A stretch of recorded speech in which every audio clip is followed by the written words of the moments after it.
Call the order. April 25th, Town of Sylva Board of Commissioners meeting. Welcome, everyone. We have a nice crowd. First thing on our agenda is to approve the agenda. I entertain a motion that we do that. Be happy to. Have a motion. Do we have any discussion? If no discussion, all in favor, raise your hand and say aye. All opposed by like sign, and the motion carries. We also need to have a motion to approve the consent agenda. I'll make that motion. Okay, have a motion. Do we have any discussion? No discussion. All in favor, raise your hand and say aye. Aye. All opposed by like sign, and the motion carries. Do we have anyone signed up for public comment? One? Luke, you're up. I'm up.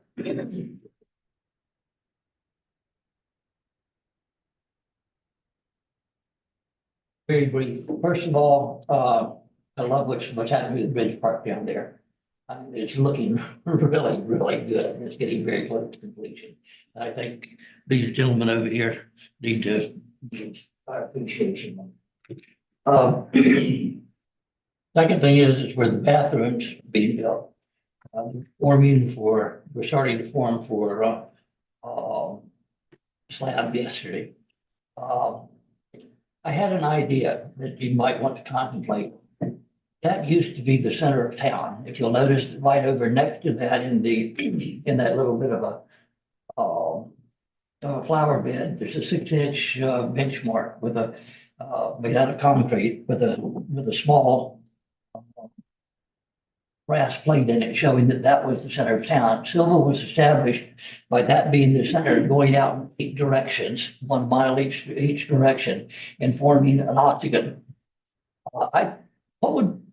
I'm just throwing out the idea, since our bathrooms are going to look like the old depot, what if we raise that benchmark up, put an explanation sign on it, so that the public can see it as they're coming through there, and possibly put some sort of a sign talking about the fact that this is where the train station was, and that's why it was built. I mean, I think a lot of our own public doesn't even realize that, let alone people who are visiting. Third thing is that by going back and looking at the town council on the on the website, it appeared that recording was edited. I may be wrong on this, but it looked like that the commotion from outside that was disrupting the meeting was edited out for making it clear what was going on here. I'm not sure that needs to happen. If we're going to be disrupted by outside groups, I think that should be a part of it as well. That wasn't edited. It wasn't? No. It just seemed to be. No.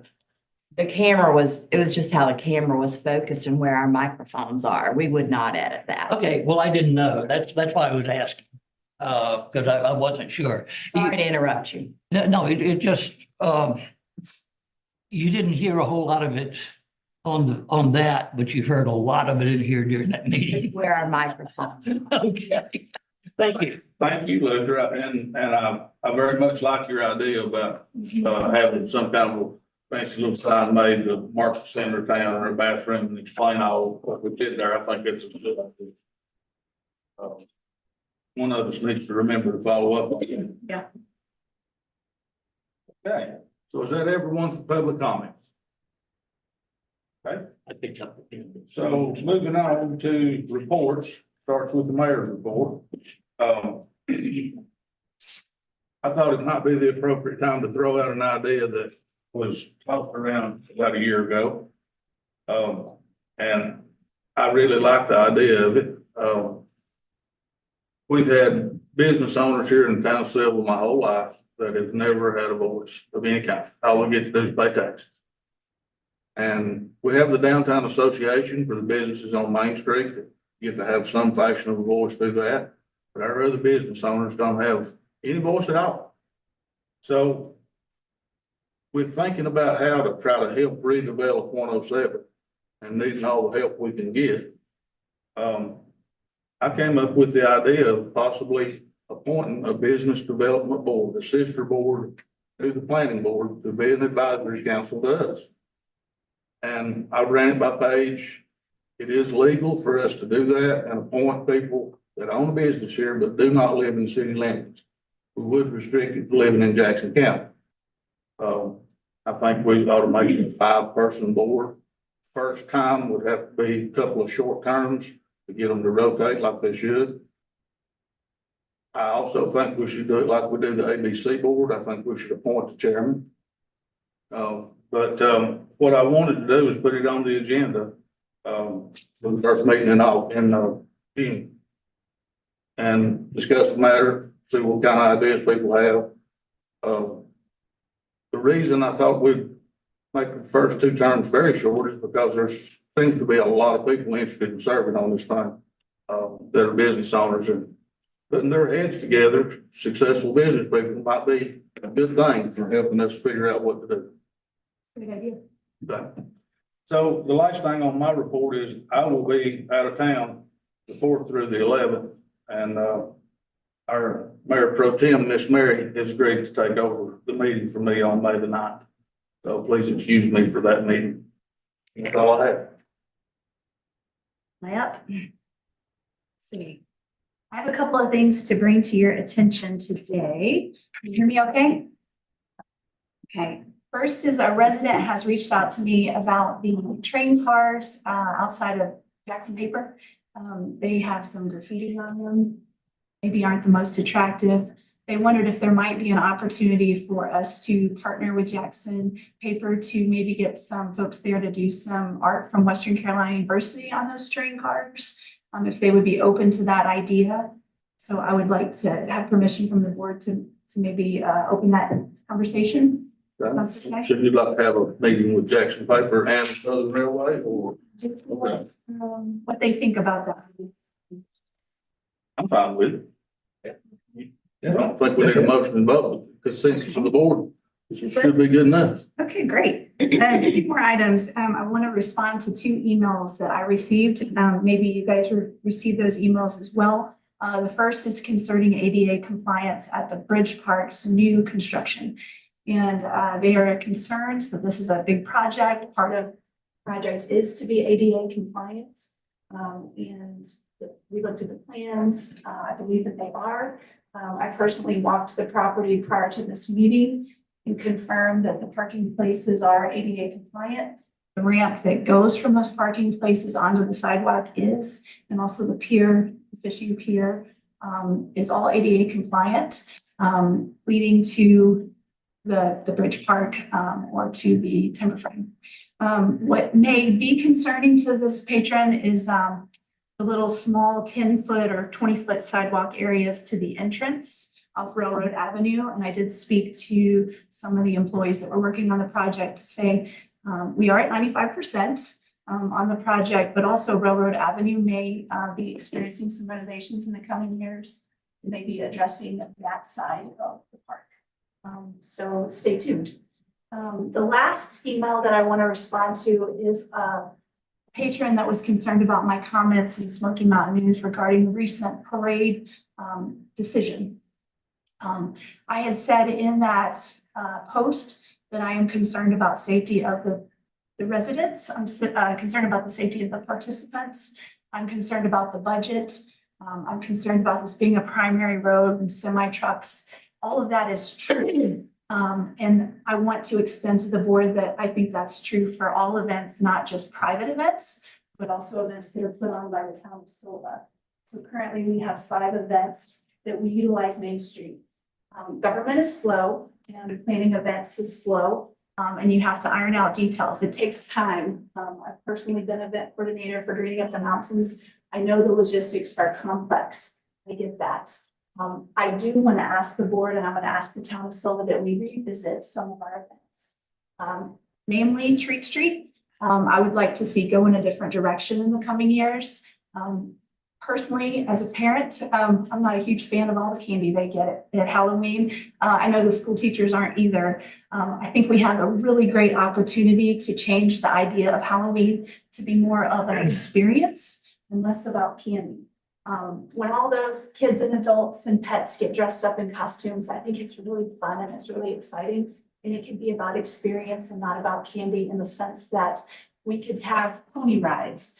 We can have our local fellow Mark Zoran with his business Razorfly Studios show up with Jurassic Park Jeep, Back to the Future DeLorean. We could have a photo booth. We could have a green screen. As a kid, maybe some of you guys as children too remember at Mark Watson Park, we had a hot air balloon. That's the only time I've ever ridden in a hot air balloon. How cool could we offer that to our community as opposed to just candy? I think if we think outside of the box, we use Boutique Park and we use Bridge Park combined, and we use Mark Watson Park with a growing skate park. Maybe with a luminary path on the sidewalks, it would reduce our overtime, and we could have an opportunity where we have officers just at the sidewalks, at the crosswalks, which we want to be safer anyway, and we can make a really cool event. When Bergen and I spoke after the first meeting, I reminded Bergen of creativity. We just have to be creative as event coordinators. We have to think outside of the box. That's very important. And you can have an amazing event and it look completely different than what you've done in years past. And I would really like us to look at all of our events and see how we can make them better without closing the primary road. Thank you. Thank you, and I agree. Thank you. Yeah, I like the idea of having Treat Street be less about candy, but I do feel compelled to respond on behalf of my 3-year-old daughter that there's got to be at least one piece of candy That's there. fair. I just have one thing, which is that on May 4th at Innovation Station at 3 p.m. Innovation Station in Dillsboro, there's going to be a ceremony revolving around the highway marker that's being placed in memory of 19 African-American prisoners that died on the Tuckasegee River in 1882. Part of it's an ugly part of our history here in Jackson County, but it's also a part that's been kind of overlooked. There's not a lot of people who know about that story. I think there's even local people that don't know about that, about what happened there. It's pretty exciting that we're going to do something to honor those people and their families and bring attention to that history. So 3 p.m. Innovation Station, May 4th, ceremony for highway marker being erected to honor prisoners that lost their lives on the Tuckasegee River in 1882. That's it for me. Good. Thank you, Brett. Yes, I got a couple of things today. First, I just want to do a follow-up about the benefit for Hunter and Madison Terra. I went over Friday myself and I got to say it was big. It was great for those people. Seen the sheriff's department there, fire departments, a lot of people coming in and out, getting barbecue. The wonderful turnout that they had, you know, from what I gathered, the reports I got, it was amazing. We definitely want to give thanks to the ladies at the hospital that Madison worked with. They put all this on, the fire department. They just, they provided the place and some workers to help. So it was a great event, seeing the sheriff's department there. A lot of people turned out, so if anybody came, appreciate it. I know I seen the mayor there, I seen Mike there. So, you know, thank you for coming out. That meant a lot to the fire departments. The other thing is, this is a follow-up to Luther's request on the sign. I'm just gonna give a couple of quick details. And then I wanna, if it's okay, let Johnny kind of fill you in on a lot more of the details. We were talking about the sign to put up at Pinnacle Park at the mouth of Fisher Creek. And so where we've got now, the Haskett family has verbally committed us an area in the corner of the field as you turn up Fisher Creek, just on the right beside the creek. They have agreed to do a lease, and if it's okay with the board, that's all I've got. But I'd like for Johnny to take over the details because he knows more about it. He's handling with this. Well, we first pursued the other side of the road and weren't successful there. So I started looking on the left side of the road, and I just happened to be at the coffee shop, and Tim Haskett came in, and of course his father has since passed. The place belongs to Tim now. His son's living there. And I just asked him if there was any possibility of putting a sign there on Pinnacle Park for the town sale. And, he said, well, let us think about it. So I went on over and sat down and ate, and as he was leaving to pay, he had talked with his family. He grabbed me on the shoulder and said, we'll be glad to do that. There'll be no charge, just have your attorney draw up a 99-year lease, and we'll be glad to let y'all do that. So, I need to get with Eric and get the logistics off of the deed and exactly where we want to put it out there. And, just have Eric get with the Ashley family and get us a 99-year lease. And from that point, we need to include the Pinnacle Park Board on the design of it and all that, you know. So it's first step. Thank you, Luther, for the idea, and I think it'll look good up there. After what I looked at it, I think a nice sign there is really gonna set it up. It's, Morning, everybody. I just wanted to say, I'm looking forward to greening up the mountains this year. Looks like the weather's gonna be nice for the event on Saturday. And the new parking lot up here at Bridge Park looks great. I know those guys, put in a lot of hard work, and I'm pretty sure it's gonna be open for Saturday. Looks like it's good out there. That's it. all right. Well, goes on to our manager's report. Morning. Here's the timeline for filling the board vacancy. So we're currently advertising in the Sylva Herald. May 1st, the applications will be due to town hall. The 9th, they'll be distributed to the board in open session. And the candidates' names will not be shared before that meeting. May the 23rd, the board will vote by ballot to fill the vacancy. And May the 30th, the newly appointed board member will be sworn in. So that alters our meeting schedule a little bit to add a short meeting to get that filled by going into June 1st.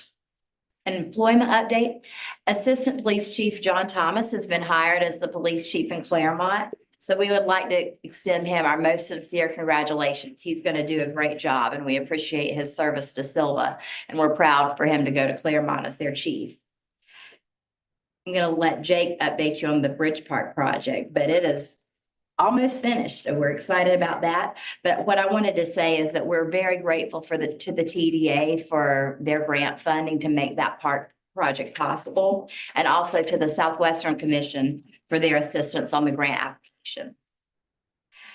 As far as the restroom goes, the unsuitable soil has been stabilized, so we look forward to seeing progress soon. Greening Up the Mountains is 10 to 4 on Saturday. We look forward to seeing you, and cross your fingers we have good weather this year. And I'll be out of the office most of tomorrow for the Western North Carolina City County Manager's Budget Roundtable, but I'm available by phone if anybody needs me, and I'll be back in time for the volunteer meeting at the chamber at 5. Any questions? Good. Okay, thank you. Okay. Public Works. Morning, everybody. We've been spending most of the last 2 weeks getting ready for the festival. Looks like good weather. Hope to see everybody out there on Saturday. Project updates on Allen Street. We still have not gotten the final inspection from the DEQ. They're very much moving at their own pace on that.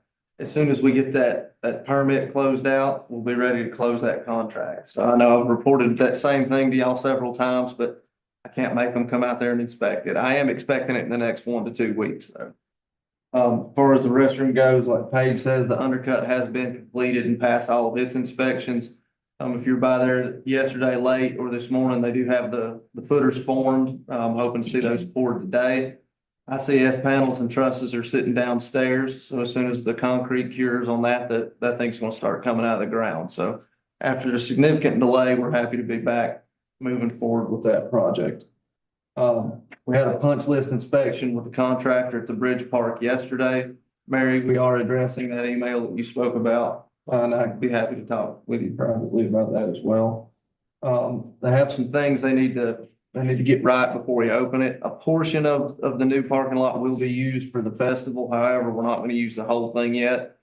Some of the concrete's still green and that asphalt's still very, very fresh, so I don't want a big flood of traffic on it, but a segment of it will be used for band parking and excess handicap parking. Technicians from the Michael Baker International park yesterday doing invasive plant removal, primarily focusing on kudzu and English ivy. This is their third trip in there, so we should be seeing some real positive movement with invasives there in the park. And that's a short report. We've got festival stuff coming up, mowing all your regular springtime stuff. I'll take any questions if y'all have any. Thank y'all. Thank you. Okay. Chief Beck, or I'm sorry, Chief Hat. With the police department. Good morning, everybody. As Paige mentioned, we'll be losing John Thomas to be the chief of police in Claremont. And just want to say he has been such a good addition and helper, definitely for me, but for the entire agency. And so he will definitely be missed. We've already started the processes of the promotion of somebody to take over that role.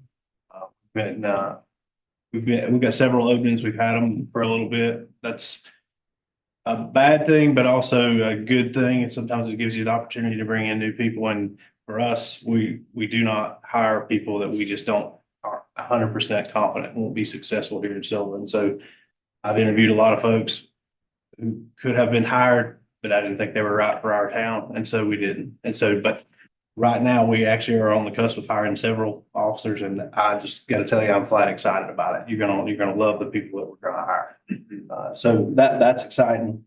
But just a thank you to John for all his contributions to us, and as a leader, I hate to lose him, but as a leader to watch somebody that you've had a part of their career, and you've had an environment where they can go on and make it to the level of chief of police somewhere. It's pretty special. So good luck to him for sure. I don't have a lot of stats and stuff this week. As you guys know, we had a really terrible incident happen here in town, and our hearts and our prayers go out to the family of Jessica Kirkland. And I'll have to tell you, though, we have been completely overwhelmed almost at times. Thanks goodness for our partners. Like the North Carolina State Bureau of Investigation has been huge. The sheriff's office helped us some, and so very grateful to those folks, but a lot of hours. I could not be prouder of my staff, and there'll be a time when I can talk more about that, but talking 16, 18-hour days, sometimes maybe more. And the work got done, and we were able to figure it out. It's not an easy investigation at all. I've been around 26 years. I can tell you this is not an easy one. And the fact that we were able to make an arrest hopefully is the beginnings of giving our community, Jessica's family and friends a little bit of closure. Hopefully that's where we're getting, and justice, of course. But even though the arrest has been made, we will be very busy with this for months and months. These things are very, very thorough. So we'll be busy with that. But so obviously, Green Up the Mountains is coming up. That's our biggest day of the year. So I'm excited about it. Looks like the weather's going to be great. Like Wood said, it's going to be a good time. So that is definitely what we have been busy with. Does anybody have any questions? Thank you, sir. Chief Beck, Fire Department report. Well, I'll start off saying it's been a fairly busy year so far. We're at 430 calls. There's going on one right now, as a matter of fact. So it's been fairly busy for us this year. Lots of wrecks. I'll say that. I'm looking at about 14 wrecks so far this month. All over the district, of course, down on 74. Out on 107 or two hot spots, it's down on 74 right. Well, Dix Creek deal. I correct car for some reason. And up there at Blanton, or not Blanton's Branch, 17th Branch. Have a lot of trouble there with wrecks. Say they're going right now. Our cans kind of slowed down as far as our use of it. This month haven't used it at all this month. We went on one overdose, but we were too late. They didn't make it. Fortunately. But that's a good thing that we haven't had that much of that. Of course, law enforcement usually gets there before we do, and they carry it too. So they may have already given it before we get there. But other than that, things are going pretty good. Questions? I'm good. Thank you. Right, Main Street report. Morning. So just to add to greening up the mountains and for the benefit of the public as well, I would encourage everyone to get there early to park. Great places are Mark Watson Park, the Jackson County Public Library, First Methodist Church, where you can get a spot for $5 for a fundraiser, and Pinnacle Relief also for $5. The shuttle runs out of Jackson Plaza from 11:30 a.m. to 4:30 p.m. for $1 per person. And we have a full lineup of great bands at Bridge Park, along with food and beverage vendors, 150 artisan booths. Accessible parking is available behind the police station or at Lifeway Church next to Bridge Park, and then obviously overflow, as Jake mentioned, possibly at the new lot there. Best way, if you need accessible parking, ask an officer. They're all going to know those places. They can direct you. Some of you might know that we've been working with NC Growth on a co-working feasibility study. The first phase was about researching organizations who do that, a feasibility of doing it in Sylva, which was very positive. So we just finished phase 2, which had an extensive pro forma showing the startup expenses, ongoing expenses, and revenues with adaptable formulas so that we can use that tool going forward. And now we're entering the final phase, which is we'll have a similar pro forma in partnership with WCU on the incubator side of this program. And they'll be spearheading a lot of this because it's more of their needs. So the end result will be data that WCU and community partners can use to select a site and a strategy moving forward. So we're very excited about that. We had our property and business owner meeting last week, and it was very well attended. We unveiled the facade grant program that I mentioned to you all, as well as other business and property resources available to them, tax credit programs and support. Main Street Civil Association board and committee members presented, and as a result, we received 11 letters of interest so far in the facade grant program and had 2 conversations about historic tax credit projects. So I'll keep you updated as this progresses. And then finally, we're so grateful to our partner, Jackson County Chamber of Commerce. On March 28th, they hosted Friends Night Out in downtown Sylva for us. We had 28 businesses participating and over 200 recipients turned receipts into the chamber for their chance to win one of 26 prizes, which was really cool. It generated a little over $6,000 in sales just in one night. So it was absolutely fantastic. And we are so grateful for them and their partnership with us. Do you guys have any questions? All right, Thank you very much. Right, what's the board? Plaza did receive 2 bids for their horse pasture project in Cashers. They were significantly higher than they had anticipated. So they're working with funding agents to see what they could, to see what they're able to come up with. And last week, report on Pinnacle Park. We don't have one this morning, Don't have it. but the part of application is due May the 1st. So moving on to new business. This was a conversation that I had sometime back with Miss Ann Miller. And she is the founder, I think, of Circles of Hope. And she's come to speak to us today about Circles of Hope and how possibly the town, or more personally, our town police, might help identify some of our homeless that are in a situation where she can help them. And Lynn, I turn it over to you. Thank you, thank you, thank you. Just 11 years ago, I started Circles of Hope. At that time, there were 9,000 people in Jackson County living in poverty. And so it is our mission through Circles to help people who want to get out of poverty be successful, to be self-sufficient. That is our goal. We're the only organization in Jackson County that gives them nothing. We give them our time, our attention, our love. Your email. You may say, well, that doesn't sound like a lot, but Don't open the I'll give you an mic. example. Permission. We had a young woman come to us He was morbidly obese. And her friend, basically, she never left her apartment, never got out of bed, but her friend said, if you will, I will go with you, and I will go with you every meeting until you feel comfortable, if you will go to circles. And so she came. She lost 185 pounds. She went on to get gastric bypass surgery, got a great job at Harris. Her life was turned around. And if you ask her, anybody ever ask her how she was able to lose 185 pounds, she would say, for the first time in my life, I felt truly loved. So I think that's a real success of our program. They come every Tuesday night for usually 18 weeks, and they are given classes in budgeting. They have to bring their receipts every week. We talk about the decisions they made when they spent that money. And they're taught how to shop for groceries, how to cook and eat healthy. It's amazing. A little girl just last week told me that how much she loved applesauce and how she bought it in little individual cups. I said, no, child, no.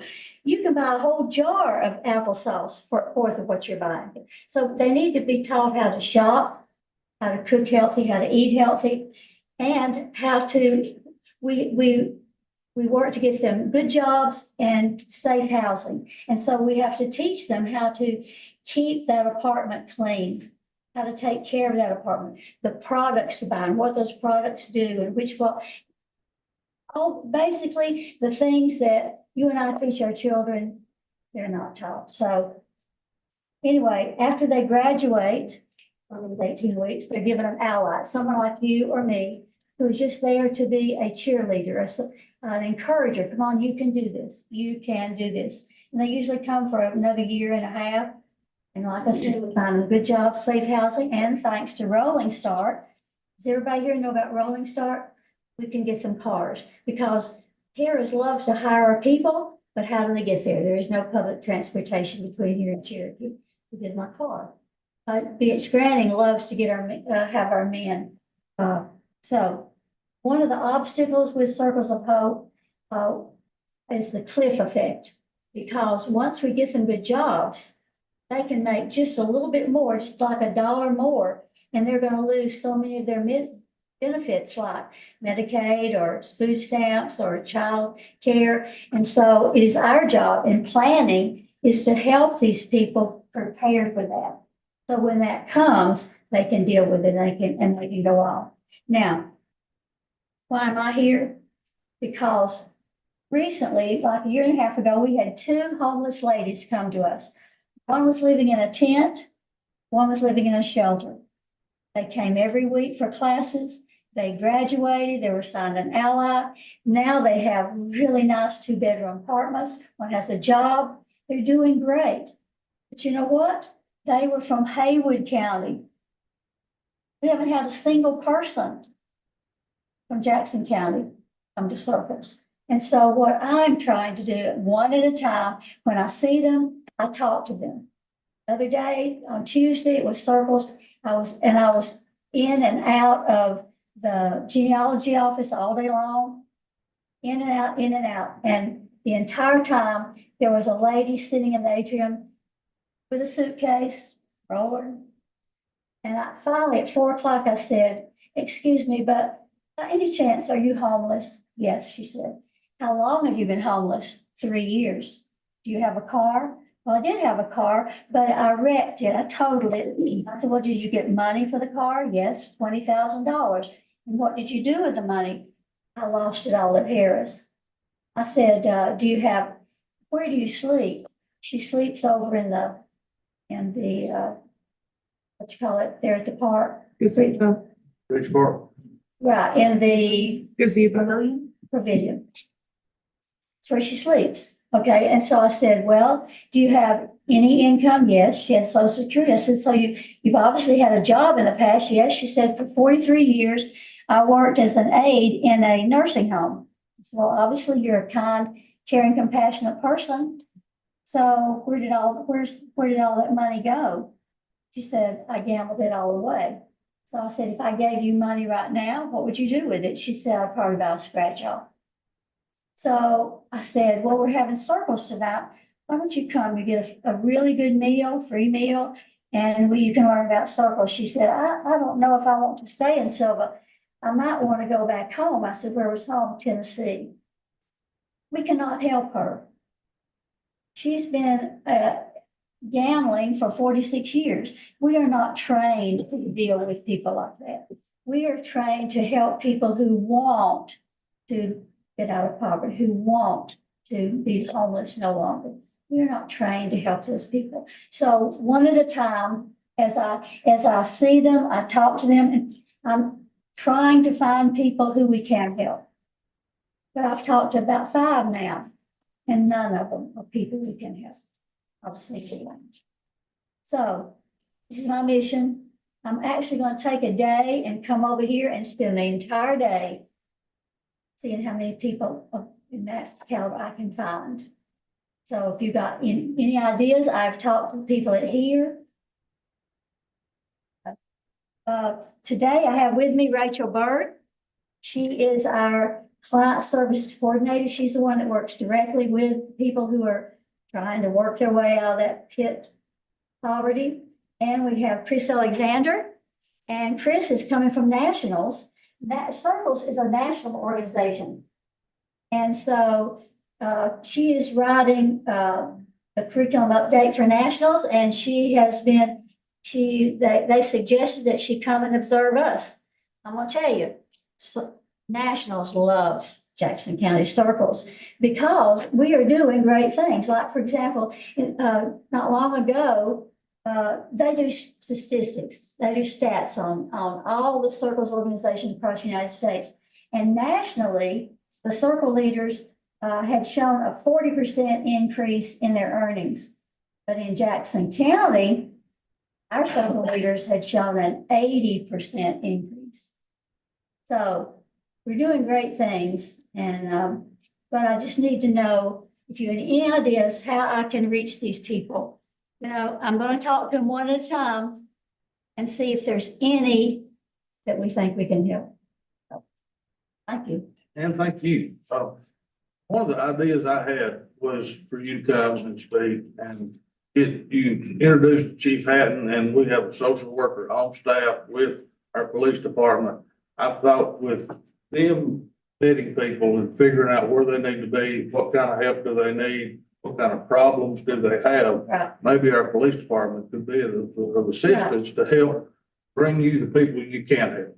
Well, maybe you'd be willing to go with me. I can spend one whole day just trying to find these people that we see walking around and talk to them. And I can tell you, we know them well. The people that you did not name, I know their names. yeah. Is it possible to have a citizen ride along one day with them? Is that possible? Yeah, sure. That's Okay. definitely possible. So if y'all could arrange that, that would be one step forward. And we've had success with Circles. We have folks that we initially got started with somebody who was homeless and got housing, got them hooked up with Circles, and now just those services that she's describing, they're going through that budget and those kinds of things. It's definitely a wonderful organization, and it's definitely a next good step from once you get from trying to find where my next meal is going to come from. When you get past that step, they sort of like take you from there and kind of see you on up to, you're going up the chart. Instead of going down, you're going up after that. Well, the 5 that I've met and talked with, you know, they will come once or not come at all, but they never come back.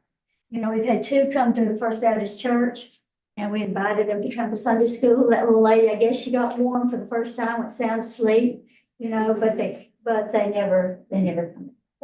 But most of them have mental health issues or substance abuse issues, and we're not trained to deal with them, sadly, but.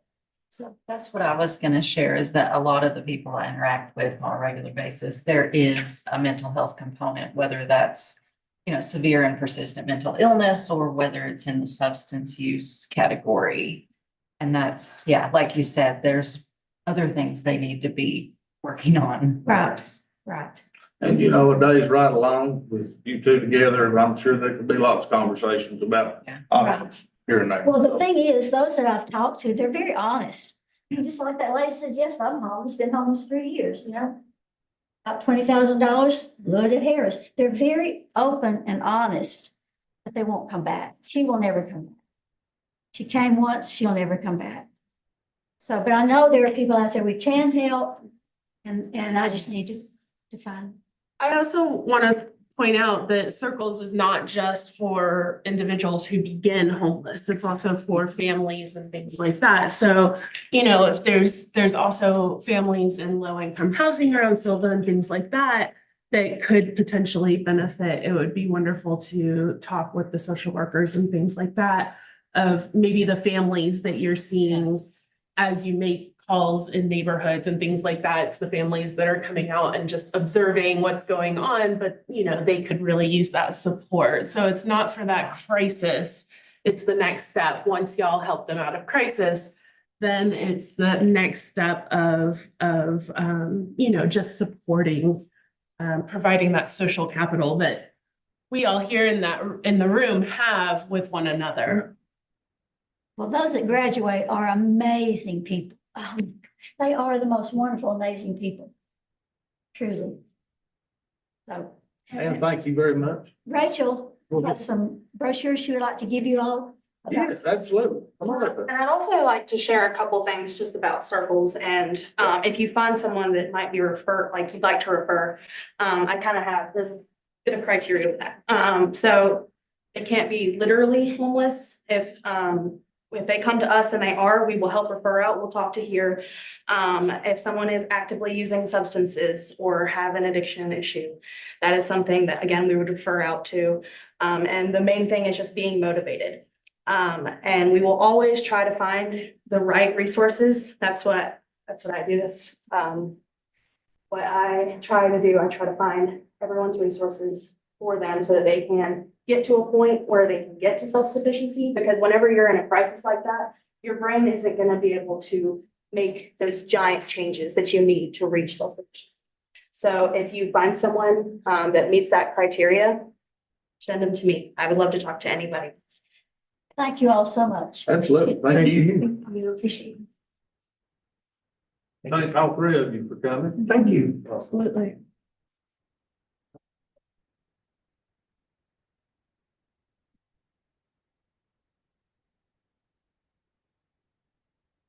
Okay, next thing on our agenda is to adopt the master plan for Pinnacle Park. So I would entertain a motion that we do just that. Happy to make that motion. Okay, do we have a motion on the floor, and is there any discussion about this? I know we discussed it in our last meeting somewhat, but does anybody come up with anything new in discussion mode about that before we vote?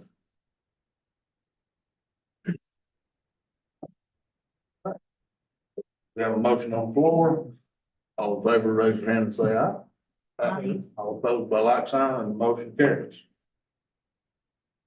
Next thing on our agenda is the ABC board, and with items within the ABC board, we have a little bit of an issue that we need to look at about changing. We're in a period of time right now where we're trying to redevelop Sylva as best we can.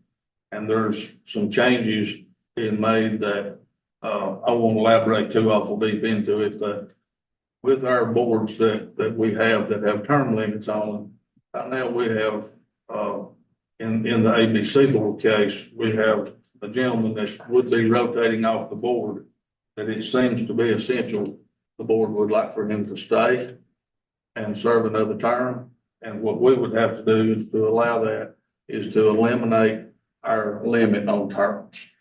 The only two boards we have that affects is the ABC board and the planning board. And we're going to be facing the same situation with the planning board next month. So being that we're in I know it was a very good idea, a wholesome idea to try to have term limits to give new people or younger people an opportunity to serve on some of our boards. And I think we can still try to achieve that goal. But at present time, the most experience is what we need on these boards at this present time while we're trying to read this. So I would entertain a motion that we eliminate term limits on our town boards for now. I'll make that motion. Right? Do we have a motion? Do we have any discussion about it? I was part of this original vote, and I do want to make clear that I do want folks to feel welcome to submit their names to get involved. It's very important that you get involved. Volunteers are getting harder and harder to come by, which I think is partly why this has come in light. We need folks to serve, and everyone's very busy. I do plan to support this, but I also want to make sure that everyone knows I want new folks to put their names in that. I totally agree. It's something we've discussed previously. I missed a couple of meetings there, so I wanted to. It was the previous board before we were elected. And put terms in place, but I'm talking about revoking them, the term limits. This we've discussed as a board No, previously. it did not. I just have some, I mean, I have some concern over having not given it any consideration and being asked to vote on it. It's been in place for 2 years. I'm generally in favor of term limits, just as a conceptual, for the reasons that you both have pointed out. It can become complacent and. It's pretty essential at this meeting that. We got to get it done now. If we have to reappoint Maurice Moody today. And him being our former mayor and former chairman of the ABC board, he is the most experienced man on our board. And we have a unanimous vote from the ABC board to reappoint him. Okay, that's good information. And I learned that the county does not have term limits, and since it's a board that we both collectively. Yeah, it's kind of some conflict This there. might be. We did discuss that before. I remember that topic coming up. Here's the county's resolution, Brad, that's where they eliminated term limits for the very same reasons. Yeah. I get I think I get the overall quandary. And I'm not saying it's not something we can't go back. That's what I wanted to At a say. later date, you know. If we're kind of doing this as a stopgap or What I'm trying to do like is maybe the only option that we have at this fix point. the level of experience for now. By doing this, those that joined last year are gaining experience to be able to be our experience. Right. Allowing the opportunity for some of these folks to rotate off after one. Yes, Something? sure. So in my other life, I am a minister. So I have a lot of experience on boards, running boards, things like that. And I have been on boards that do and don't have term limits. And the challenge that I have seen when there are no term limits is I hear that y'all have really great interest at heart right now. You know that you're doing what needs to be done in this moment. What I've seen with boards that don't have term limits is people are on those boards for 20, 30 years. And the people that originally made that decision are long gone. And then the board is stagnating, the town is stagnating, the church is stagnating. So I hear that, you know, and I have been on boards where nobody is around to take on those roles. And there are term limits and people are rolling off with nobody to take their places. So I hear both, and I'm wondering if maybe there's a middle ground of extending term limits instead of just completely cutting them, so that once y'all are no longer around, there aren't people stagnating on the board because this decision was made and then they just never look at it again. So I'm wondering if maybe there's a way to extend the term limits, or say instead of 2, there could be 3 or 4. Just to kind of provide that stability and foundation. Just so you know, my intent here is not to permanently end term limits here. Absolutely. We're in a crisis mode with the 107 project for the next 3 years. When that time is up and our budgets are back to normal and things are where we need them to be, with things that will come from both boards that I'm talking about, I'm very much in favor of going back to the term limits. And the term limits we have, I would not want to extend them, because what we did, or what the previous board did, was at the same time I was appointed to the ABC board. And That was done to mimic state policy. So state law says that they can serve 3 consecutive terms for state boards, but the state of North Carolina also has the whole state to choose from. Absolutely. Absolutely. I would just ensure that somewhere that ends up like on an agenda in 3 years, just so that that way, if y'all are gone for whatever reason, you know, that the people who still remember to look at it. That's my only, I hear what you're saying though. Yeah. So, any more discussion? And so Maurice is our person that is on his last term. What about on the county level? Is there anybody that's up that's, I guess I can't, is it a 5-person board? It is. It's a 4-person board, and the town and the county appoint the chairman as a joint appointment, which we have to do today as well. Right. And that's a 1-year term. That's a 1-year term. And Maurice is a 3-year term. Yes. So rather than motion it to take away term limits, could we motion to make it a 4-year term just to get us over this 107 hump? Well, a 4-year term's not gonna get us through the 107 I'm process. sorry, 4 3-year terms, so Maurice could have 1 more term. So we say we're gonna extend that term to this legislature. So that we're not just like going back to ground zero of what we just Okay. accomplished. So we're gonna extend our terms from 3 consecutive appointments to 4. And that seems like that would serve what our concern. That would serve our goal for now.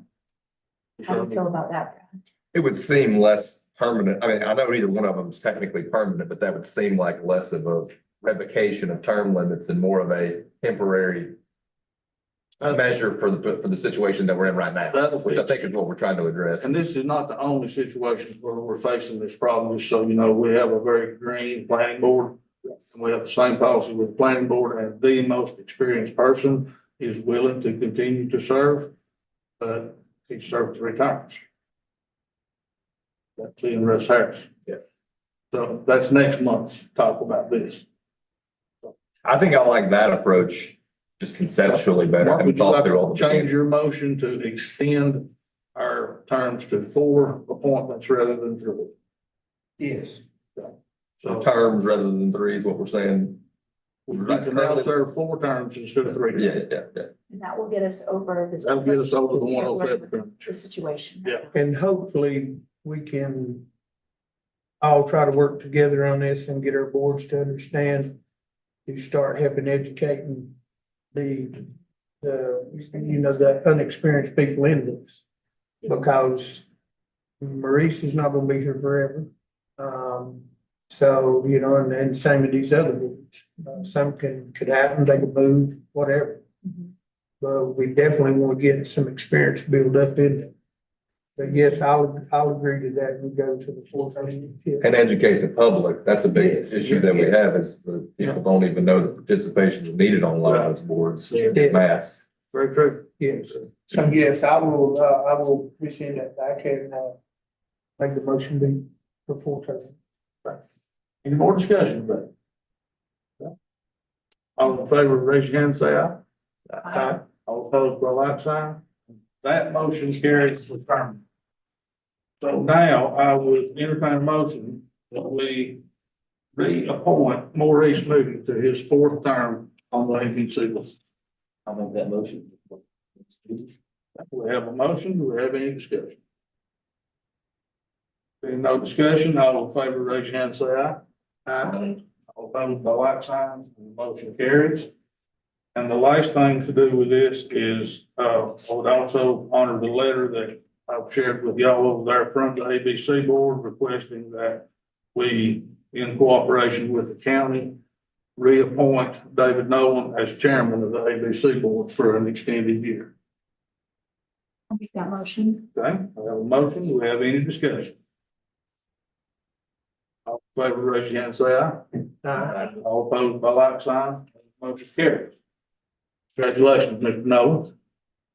Thank you. And so, unless I'm missing something, that is pretty much our business for the day, except for our closed session. Is that correct? Right. So I would entertain a motion that we go into closed session. Pursuant to General Statute 143-318-1183, consultant attorney, and pursuant to General Statute 143-318-1186, personnel town manager's evaluation. Make motion to now go into closed session. All in favor? Motion carries. So at this time, I would ask everyone that's not town staff